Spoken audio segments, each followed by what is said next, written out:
animal não é mais suficiente. Porque aí ele já percebe que ele pode dominar aquela espécie. Agora ele precisa inventar, e ele mostrou justamente que ele é capaz, que a cada história ele aumentava o tamanho do bicho para gerações menores, mas não é mais suficiente, porque não adianta ele dizer que tem, olha, são 2 vezes 2 homens. Aí o pessoal tá, 2 vezes 2 homens em pé, a unidade de medida aceitável. Eu ainda encontro por aí um mamute desse tamanho, mas se alguém vier dizer que tem 3 homens em pé, peraí. Principalmente os mais jovens já não vão acreditar. Então ele não pode colocar um homem a mais para dizer que o tamanho do mamute era esse. Ele precisa dizer era um mamute alado. Ali é a região dos mamutes alados. Mamute que voa, nunca vi. Não, mas eles então são divinos. Eles são. Inclusive a gente deve oferecer alguma coisa a eles, porque senão, tão destruidor que eles são, uma pata deles, eles destroem o nosso acampamento. Então aí o pessoal nunca viram, o medo fica aquela coisa. O cara pisa na igual, não vou, vai que de repente esse alado aparece. Não vou não. Mas aí tem aquele momento, alguém vai duvidar, alguém vai enfrentar isso daí, alguém vai se arriscar. E tu imagina o que é enfrentar aquilo que um ancião disse, que ali é a terra dos mamutes alados. Como é que é? Ele disse que se alguém fosse desobediente, não voltaria vivo. E ele percebe aquele lá que foi desafiado. Vocês já sabem qual é o resultado da história. Não existe democracia para isso. Não. Foi lei, passou para lá. E ele tem que matar esse cara e ainda botar a culpa no mamute. Joga umas penas ali, olha, eu falei que era amado. Ele desafiou. A maioria da galera, durante um tempo, continua quieto, não se mexe, e continua oferecendo para, olha, eu não quero morrer, não quero ser destruído, vamos oferecer, é o momento de oferecer. E assim começa a divindade, assim começa o misticismo, com a própria humanidade dizendo o que é que tem que ser divino ou não, em situações em que, para você garantir esse número de 100 que passou a 500, tem controle, porque vai ter briga, vai ter guerra, e eu preciso manter o controle. E foi eu que matei o Alá, então eu sou quase divino também. Chega um determinado momento em que as coisas se confundem, e eu estou aqui na Terra por ordem de um divino. Fato. A humanidade é assim. Ele vai criar esse mito. Só que ele precisa sustentar esse mito. Como é que ele vai sustentar isso? Ele precisa botar mais penas para o Alá lá. Em algum momento alguém vai dizer, mas eu quero ver. Os céticos ainda vão dizer, então, eu quero ver. Mas que mamute alado divino é esse, cara? Ali é a terra dos mamutes. Está vendo aquela asa batendo lá? Ele criou alguma coisa assim. Quando a nuvem está assim, é um alado divino que está vindo ali. Abaixa a cabeça. Não olha, baixa a cabeça. Porque o baixa a cabeça é para você nunca desafiar a autoridade daquilo que se criou, que é o divino. Baixa a cabeça. Não olhe diretamente. Mantenha respeito. Não desafie. E aquele que desafiava olhava. Olha, ele desafiou. Viu o que aconteceu? Ele nem pode dizer que contestar que não foi, olha, foi o fulano que me matou, mas aí já foi tarde, ele morreu, né? Não pode fazer mais nada. E assim vai continuar. Você precisa inventar um alfabeto, porque os mais novos, eles estão ficando espertos. Esse negócio de jogar, despenar um animal aqui, jogar no meio da onde tem uma pata de um mamute, para dizer que aquele é um mamute alado e é divino, não corre. Percebam a questão, eu coloquei o alado de propósito. Essa figura aqui, completa, desenhada pelos sumérios, de como eles retrataram os seus deuses. Esse daqui é um chamavam esses aqui de Anunnaki, ou seja, na tradução da língua do sumérico, que é conhecido atualmente, povo das estrelas. Veja a questão de se você coloca um mamute, ele está na terra, beleza, é uma besta, é muito maior do que um homem, mas aí a gente já não tem mais medo dessas bestas. A gente tem medo de uma outra coisa que não pode estar no chão e que está sobre nossas cabeças, porque eu sei da minha condição, eu não vou. O camarada que fosse tentar desafiar a gravidade ia morrer. Se lançasse de um penhasco, ele não ia voar. Então as criaturas aladas, elas passam a ganhar um destaque aí. Elas estão acima de nós. E uma criatura que seja parecida comigo e que voa, é divino. Bingo! Se ele tiver nariz com tromba, bingo! É divino. Ele é o que eu estava procurando para dizer. Estes são os meus deuses, para poder justificar aquilo que eu tenho que impor como medo a um determinado grupo que começa a aumentar exponencialmente. O pessoal parece com ele. Vamos ver, ele olha para trás, já tem 200 atrás dele. Espera aí, como é que se manda nessa galera? Não manda. Eles vão continuar brigando aí. Agora você precisa dizer alguma coisa para eles. Você precisa inventar uma coisa, primeiro, que você se enxergue nele. Olha, 1, 2, 3, 4, 5. O fato de ter 5 dedos significa que esta criatura que ninguém viu ou ninguém sabe de onde veio é semelhante a nós. Mas ele tem um diferencial, ele tem asas. Eles são os divinos. Não basta mais só os animais que vivem aqui na Terra, que voam, que podem parecer com alguma semelhança humana. Eles não têm que ser daqui. À noite, quando eu estou ali na minha fogueira, eu olho para as estrelas. Bingo! Veio das estrelas. É ali que está o divino. Porque as aves, ele pensava, bem, nós caçamos as aves. Um bom arqueiro consegue derrubar um falcão em pleno voo. Nós desenvolvemos a técnica. Então, as aves não são divinas. Porque qualquer arqueiro pode derrubar. Ele sempre vai medir por si mesmo. Agora, nenhum arqueiro consegue com sua flecha lançar e pegar nenhum daqueles pontinhos que estão ali no céu antes. Fato. Então é dali que vem. É dali que vai estar, que ninguém alcança. Ninguém derruba. A crença dele não vai ser abalada. Pronto. Fechado, fechado. Se um determinado grupo sustentar isso, e melhor, se o momento se confundir em dizer, bem, cara, eu estou trazendo o recado dos deuses. Beleza. Fechado, você é o líder.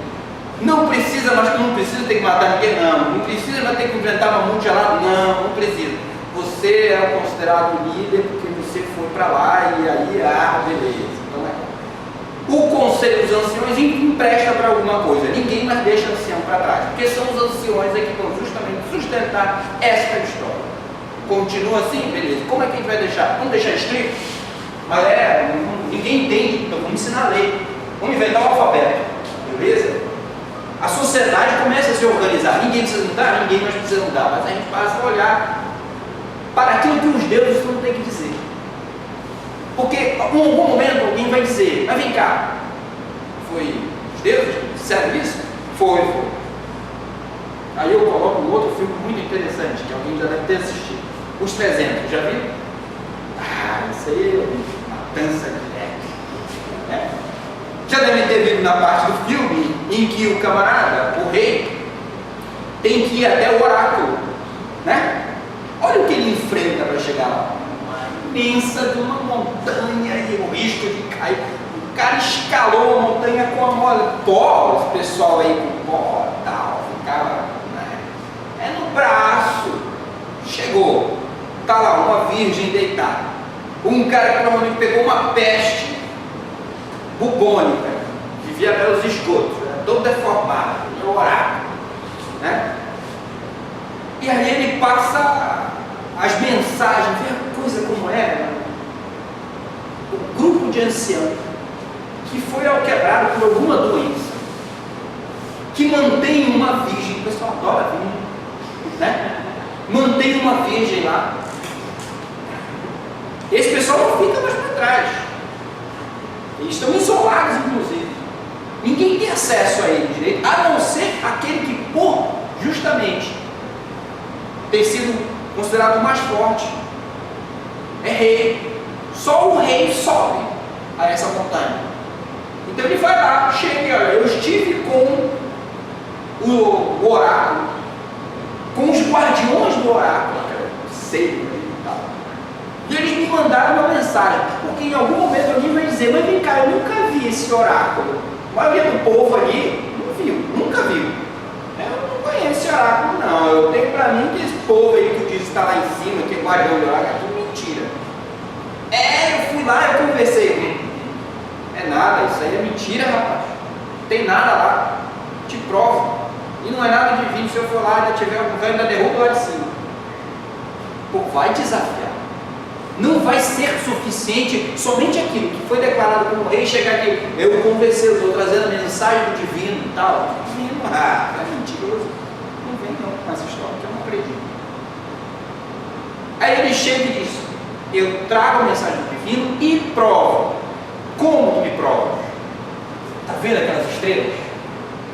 Começa a chegar ao jogo da interpretação de que o que é trazido mensagem dos deuses está escrito nas estrelas.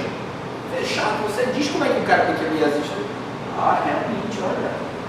Se os camaradas que muito tempo ficaram e observaram determinadas coisas para manter justamente a predição deles, por exemplo, eles, com bastante observação, poderiam prever quando é que ia ter uma lua de sangue, que hoje nós sabemos que não tem misticismo nenhum. Mas quando ela aparecia, daqui a tantos dias, vocês vão ver que eu falei com os deuses, eles me deram as notícias. Daqui a 3 dias vai ter a luz. Quem não me escutar vai morrer, porque a luz de sangue vai aparecer.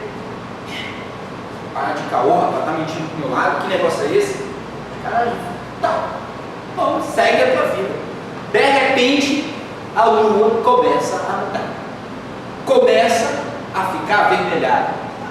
Pandemônio geral. Todo mundo se jogando no penhasco, né? Correndo de fim. Você tá certo. 500 baixo na cabeça. Nunca mais ninguém olha. Eu errei, tá fechado. Pronto. É assim que o divino se propaga. É assim que você mantém 100, 500, 200, 1000 de cabeça baixa. Não questiona. Porque as mensagens estão o tempo todo nas estrelas. Elas dizem, se você ensinar o pessoal a comum, faz sentido. Ninguém mais desafia, ninguém mais inventa mamute de 3 homens alado. Não, está nas estrelas. Os divinos disseram a mensagem, eu sou o escolhido, acabou, eu sou o rei, eu vou mandar em vocês. E para garantir os meus descendentes, porque eu tenho sangue do escolhido.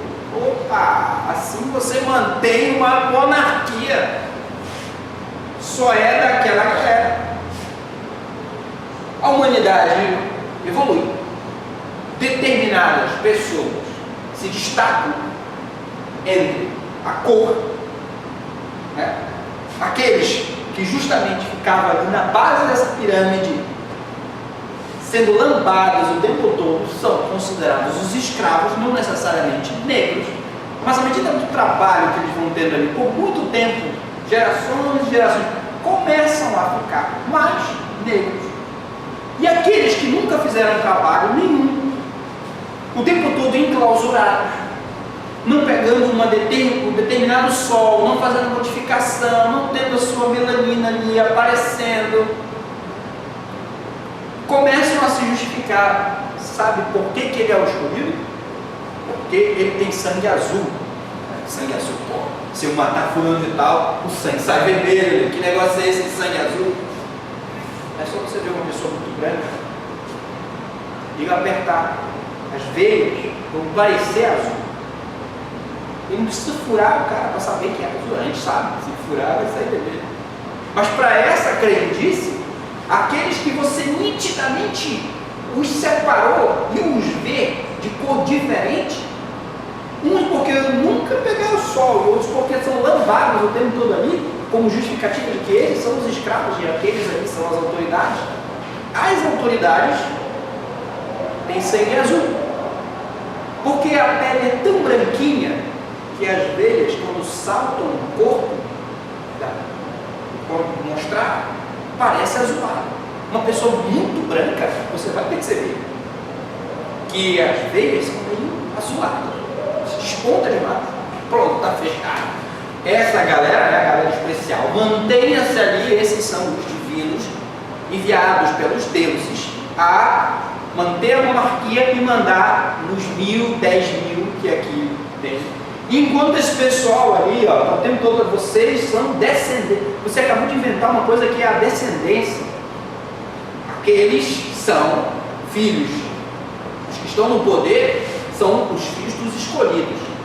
Se você não nasce nesse berço, você é um escravo. Se você nasceu de filhos que já eram lambados desde o início, vão continuar. Olha, vocês são o tempo todo os escravos. Acabou.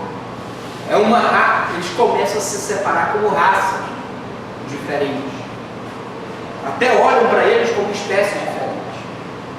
E assim predomina a hierarquia, se mantém o poder. Porque veja, você tem muito mais escravos do que você tem de líderes. Mas eles já estão justificados. O sangue deles é azul. Eles têm a descendência linha direta dos deuses. Que alguém, no meio dessa história, como não tinha um alfabeto meio definido, como não tinha como poder contar a história ou deixar em um registro, no meio do caminho, a coisa virou aquilo que era escolhido pelos deuses, passa a ser descendente próprio do Deus escolhido. Fechado. Tem algo mais divino do que isso? Ele não é somente o escolhido pelos deuses. Ele vem da linhagem direta desses deuses. E a história passa a ser contada assim. Ela precisa ser contada assim, porque senão você não manda nos 10.000 ou nos 50.000 que agora ali se instalaram justamente lá naquela região, criaram fortificações, e que como justamente a humanidade não era, não deixou de ser nômade só nisso aí, ele continuou seguindo, então passam a ter vizinhos. E é claro, essas regiões vizinhas também passam a parar, olha, o pessoal lá atrás que ficou, que se montuou, e de repente formou uma civilização, nós aqui ainda somos nômades. Nós não aprendemos o que eles aprenderam. Nós ainda vivemos na guerra. Nós não conseguimos fazer o que eles fizeram, que é plantar. Ainda vale aqui entre nós um esforço, nós estamos caçando mamute por aí. Mas espera lá, eles estão tendo muita coisa. E aí? Vamos lá? Vamos fazer uma visita para esse pessoal? Vai querer invadir, vai querer guerrear. E esse pessoal que ficou aí precisa se fortificar, precisa inventar a guerra. Isso se solidifica como uma região bem armada, bem próspera, tem um exército, passa a ter uma civilização, passa a ter uma história, tem tábuas. Muito tempo depois, a prosperidade não é única dessa região aqui, Mesopotâmia, um pouco mais aqui em cima, ela vai descendo, né? E aqui parece ser justamente a região que antes de chegar no deserto era a melhor região. nada melhor que justamente fundamentar outras bases aqui. Então, aqui nós temos o Mar Vermelho, o Rio Nilo, o Egito. Essa é a região que prosperou. Perceba, eles vieram muito depois dos egípcios, que fundamentaram a sua religião. Perceba, eu coloquei esse aqui justamente de propósito. Este aqui era a divindade, Anubis. E este aqui era justamente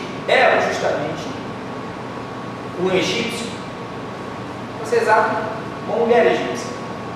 Isso aqui demonstra a ligação entre o Deus e o homem. E o que nascer deles dois é o escolhido, é o divino, é o que se mantém, é o que vai manter-se para depois. Mas eles fizeram mais observações do que os mesopotâmios. O alfabeto deles é parecido, mas nem tanto, que a sua observação era diferente. Por que é parecido com a linguagem anterior? Alguns caracteres se mantêm parecidos, mas outros, como vocês podem perceber, são animais.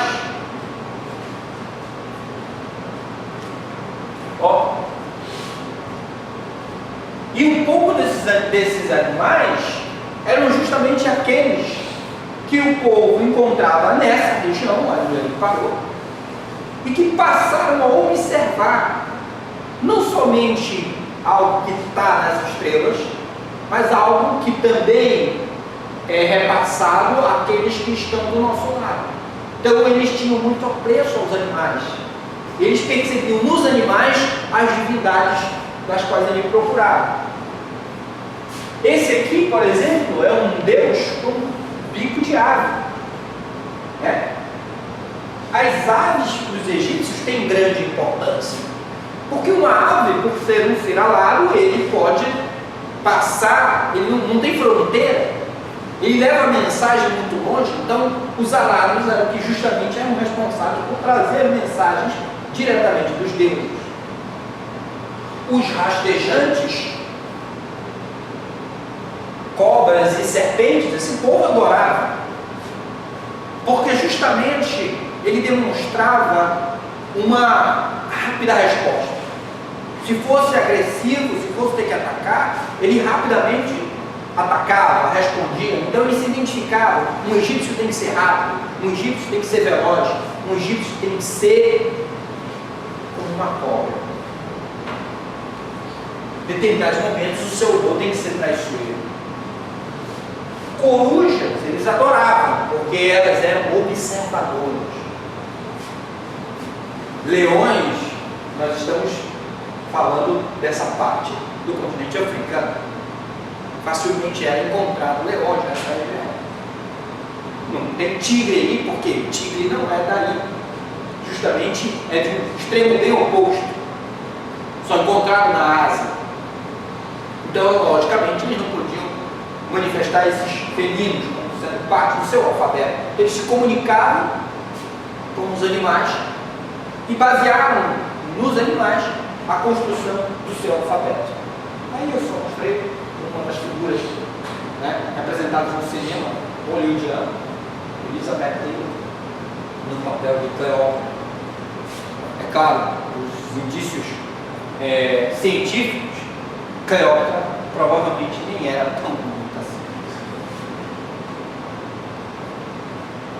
3.000 anos antes de Cristo. Características desse povo, depois de ter construído tudo que eu já disse. Desenvolver o sistema numérico decimal, entregando cada símbolo a uma potência de base numérica. Esse, inclusive, é o nosso ainda sistema numérico. Até hoje, 3.000 anos antes de Cristo, desenvolvido. 2.000 anos antes de Cristo, os babilônios desenvolveram o sistema sexagesimal, baseado no número 60. É esse daí em que é hoje construído o nosso calendário e que também é baseado na contagem do nosso relógio. Inclusive, o sexagesimal ele é mais preciso do que o decimal. A nossa cabeça pensa no modo decimal, mas a exatidão está no sexagesimal. Entre 1800 e 1600, tabelas matemáticas cuneiformes mostram que os babilônios já sabiam resolver equações quadráticas. X quadrado igual a 1, eles sabiam resolver. Foi no mesmo período também em que surgiu um problema, mas eles não sabiam resolver, que era x quadrado igual a menos 1. Números negativos. Foi daí que surgiu os imaginários. Mas percebam, os números imaginários, a solução não foi dos gregos, foi justamente desse povo que originou da Babilônia, né? Nessa região que hoje é o Oriente Médio. Tá? Então, muito da nossa matemática a gente deve justamente ao povo do Oriente Médio. Muito da nossa matemática. Os gregos, influenciados pelos babilônicos, inventaram a álgebra e deram origem à geometria. Passaram, inclusive, a fazer construções geométricas daquilo que observavam nos céus. Os babilônicos desenvolveram muito bem a astronomia, a matemática e a escrita. Depois, perceba que uma parte começa a fluir para a Europa. E aí, justamente, é o que nós temos do Império Persa. E aqui é a Macedônia. Isso aqui tudinho era o famoso Xerxes. Ele era o cara que mandava em tudo isso aqui. De novo, o filme 300 como exemplo para como ele se via. Um próprio Deus. E não poderia ser diferente. Porque como um cara ia mandar em tudo isso. Ele tinha que ser divino. E aí vai a arrogância do povo, porque se toda essa galera sustenta que ele é o divino, então ele acredita que seja. Até o momento que ele for desafiado. Né? E aqui queria Macedônia. Todos os imperadores, todos os conquistadores, para você manter um determinado grupo de mais de 20 pessoas unidas, você tem que inventar uma crença. Isso é fato. Isso é da humanidade, isso é do caráter da humanidade. Como sustentar isso? Ou seja, você inventa uma mentira e como é que você sustenta ela? Inventa outras. Cerca de outras. Dá poder aos outros sustentarem a sua mentira. E é feito isso até hoje. Governos são derrubados justamente porque um quer ser melhor que o outro. E como é que ele justifica hoje em dia perante a opinião pública? Você tem que dizer que tinha armas ali de destruição de imagem. O pessoal acha um monte de cana. É assim. Até hoje ainda é assim. Significa que é caráter do ser humano. Está intrínseco no código genético. Não tem que escapar. Ele só se desenvolve. Essa informação genética só se desenvolve, só se habilita, só se torna mais apta quando o ser humano vai para a guerra. Panteão, como exemplo justamente de uma das regiões da Macedônia, né? A sua arquitetura na época desenvolvida dentro dessa região, o quanto esse povo avançou, né? Em artes, aqui os desenhos dos filósofos, né? Fazendo, às vezes é uma imagem, claro, romântica, em que o pessoal imagina que fazer filosofia é ficar exatamente assim.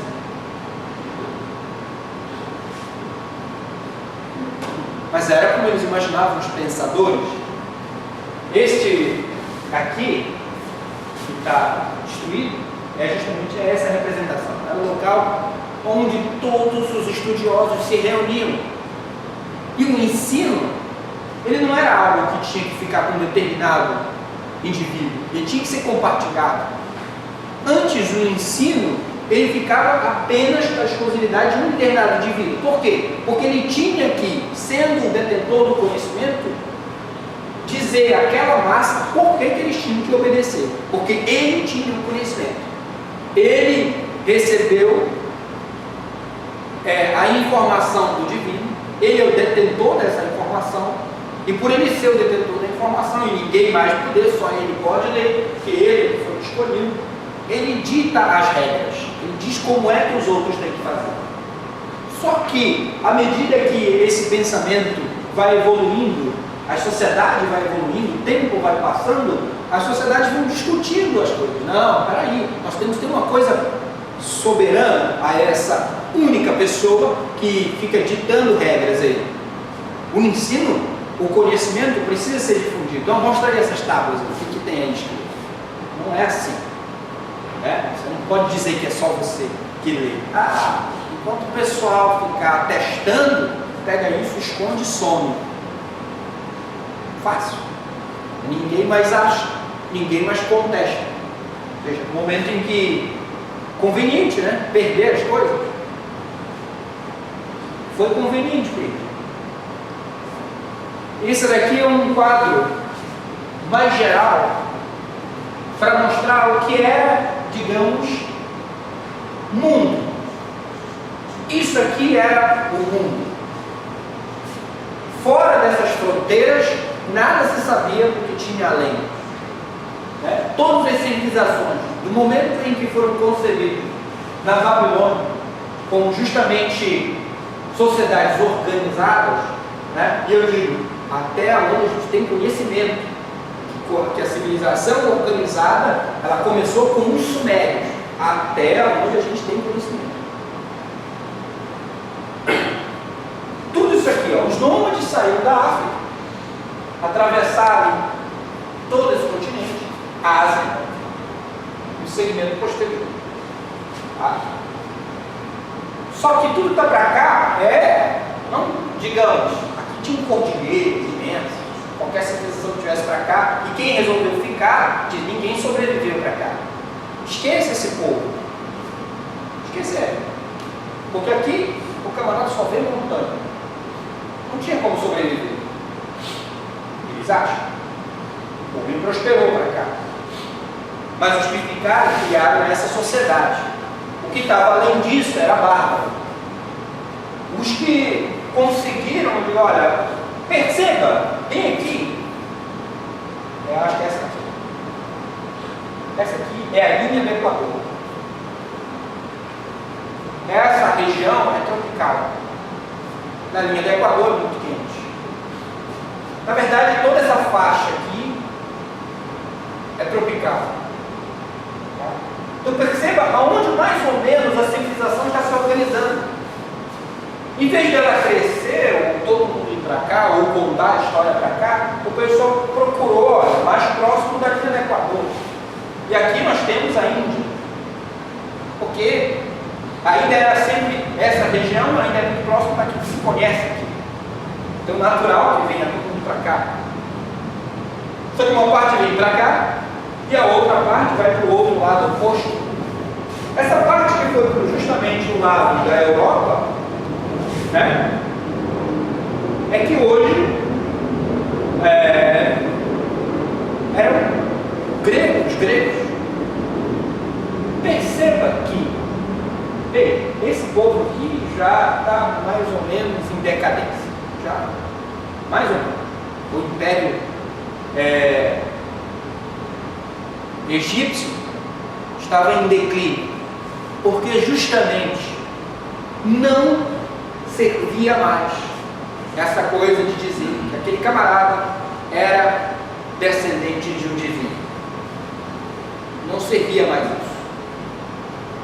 Os tantos deuses aqui criados já não eram suficientes para poder manter aquele povo unido. E quando todo mundo começa a desafiar uma determinada autoridade, é preciso que uma outra apareça.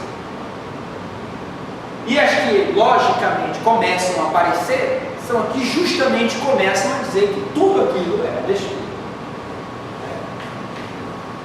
Começam a se basear em tentar interpretar de um modo melhor essas ditas informações das estrelas. Refaz-se a astronomia. A astronomia que começou com o objetivo de olhar para o céu apenas para saber quando é que era o melhor momento de plantar, e agora de dizer quais são as informações dadas dos deuses, eu passo a entender melhor. Não, na verdade isso não tem nada a ver, tem periódico, isso não aconteceu nada, nenhuma lua de sangue, nenhuma conclusão, isso aí é caô, é mentira, não é nada disso. Começa a se fazer um outro tipo de pensamento em cima disso. Os gregos começam a desenvolver filosofia, e nas artes começa a se trazer o divino para dentro de cada um de nós, naquilo que eles conseguiam fazer. Então, o divino, as palavras do divino, elas estavam nas mãos, na arte. Então você tinha que ser um poeta, você tinha que ser um pensador, você tinha que ser um excelente escultor, musicista. Qualquer uma dessas coisas, qualquer uma dessas habilidades eram muito bem aplaudidas, porque se assim fosse, você foi contemplado com o divino. Os que não tinham isso, esquece, tenta fazer outra coisa. Tinha alguns que, inclusive, na música, inovaram. Inventaram um determinado instrumento e dele tiraram música, alguma musicidade. Apenas porque o camarada, bem, eu não sou bom em harpa, eu não sou bom em nada do que tem aí, eu vou inventar a minha própria coleba. O cara inventou e, como ele era o único, né, não tinha como. Agora eu só voltei à classe. Essa galera foi muito esperta com a cabeça, criou cidade, desenvolveu, e tudo isso aqui que está em verde, deixa eu ver aqui direitinho, a legenda está quase impossível, era justamente o conhecimento da Grécia, era o que se conhecia como o mundo grego. Qualquer camarada, em qualquer ponto disso daqui, pelo pensamento grego, dizia: o mundo é isso que a gente vê. Para além disso, cai. Se você navegar demais, vai cair no infinito. Terra plana. Você deve ter ouvido na internet, né? Muito recentemente. Na verdade, eu já tinha visto isso há um bom tempo atrás. Comecei a malhar. A galera aí que fica dizendo aí que a Terra é plana. Século XXI. Os gregos, ainda nessa época, que tinham esse pensamento, procuraram uma maneira de tentar provar se realmente era. E a contragosto chegaram à conclusão de que não era. Nos gregos. E o camarada ainda hoje acha que existe uma conspiração para dizer, para enganar todo mundo que a Terra é plana. Cara, eu fico vendo essa coisa assim. É louco. Filosofia na Grécia. Os gregos antigos acreditavam em deidades que interferiam nos afazeres dos homens. Justamente aquilo que eu disse. O divino está dentro de cada um. Você tem o dom. O dom, hoje nós assumimos essa palavra, entendemos isso, mas é algo que vem justamente desde os gregos. O dom, cada um tem um determinado dom. Isso aí é dos gregos, né? Que era justamente você tem a habilidade, uma facilidade para determinada arte, cultura, escrita, fala, oratória, tudo isso era um dom. E se você tinha isso, era porque o divino está dentro de você. Então, se o divino está dentro de você, justifica determinadas coisas que você não é capaz de fazer. Foi porque justamente tal Deus não quis. Se você não é musicista, tal Deus requer você em outra habilidade. Início do século VI, novos modelos de pensamento excluíam esses deuses. Porque, claro, de novo, a galera do fundão não acredita nessa corrente de pensamento e que, cara, eu não sei fazer nada. Eu não canto, eu não danço, eu não toco, eu não faço esculturas, eu não pinto. Não tenho nenhum Deus em mim, não fui acertado por nenhum divino. Não é possível. Temos que refazer isso aí. Tem logo a outra galera que exclui todos os deuses. Os primeiros a se preocuparem em descrever a natureza com os fenômenos naturais. Começa aí o mundo ateísta. Exclui os deuses, qualquer que seja ele. E passa a olhar justamente para a natureza em medir e ver o que ela responde. Cada filósofo grego tinha a sua própria teoria sobre a natureza e o universo. Eu posso dizer que aqui com os gregos é o momento da humanidade. Eu costumo usar o seguinte exemplo: nós somos uma formiga em um coqueiro, aliás, em cima de um coco, e do nosso ponto de vista tudo seria plano, mas em um determinado momento essa formiga não só provou que onde ela estava não era plano, como também começou a pensar se haveriam outros cocos em que poderia haver outras formigas também pensando a mesma coisa que ela. Ela começa a se libertar aí. E ela não pensava só que poderia existir um outro coco. Pensava que poderia ter vários cocos em um coqueiro dentro de um coqueirão. Provar é que seria difícil. Mas essa formiga pensava. Bom, em determinado momento, até o momento em que se julga que a Terra era plana, nós podemos dizer que nós éramos essa formiga. Mas diferentemente do nosso dessa comparação com as formigas, nós nos destacamos. Elas continuam achando que vivem numa terra plana, num coco só. A gente já pensa muito mais a respeito. Tales de Mileto, nome que o pessoal justamente atribui até como se fosse o sobrenome dele. Na verdade, ninguém nem sabe o nome dele todo, e muito provavelmente ele não tinha nome e sobrenome. Muito provavelmente. Porque naquela época o pessoal te chamarás Almenias. O que significa? Sei lá, rapaz. Qualquer coisa, mas alguma estrela, alguma coisa, mas olha, o nome soa bem. Tu é muito forte, tu é um garotão. E barcos. Soa bem. Teu impacto. E aí, essa galera aqui só precisa de um nome. Tales. De onde veio? De Mileto. Cidade na Grécia. Provavelmente o primeiro a teorizar. Ninguém tem nem data de quando mais ou menos ele nasceu e nem de quando ele morreu. Só mais ou menos uma época. Sem invocar Deus nenhum. Ele foi o maior geômetra, astrônomo e engenheiro. Aqui, uma observação.